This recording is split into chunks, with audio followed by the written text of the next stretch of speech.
بسم اللہ الرحمن الرحیم۔ حضرت عبداللہ بن مسعود رضی اللہ تعالی عنہ بیان کیا کہ ایک شخص نے نبی کریم صلی اللہ علیہ وسلم سے پوچھا کون سا عمل سب سے افضل ہے؟ نبی کریم صلی اللہ علیہ وسلم نے فرمایا کہ اپنے وقت پر نماز پڑھنا اور والدین کے ساتھ نیک معاملہ کرنا، پھر اللہ کے راستے میں جہاد کرنا۔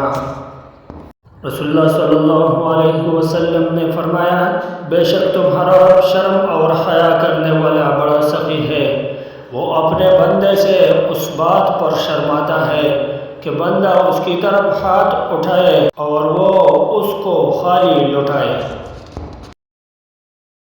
نبی کریم صلی اللہ علیہ وسلم نے فرمایا میں چاہتا ہوں کہ میں اپنے بھائیوں کو ملوں۔ صحابہ کرام رضی اللہ تعالی عنہم نے کہا ہم آپ کے بھائی ہی ہیں۔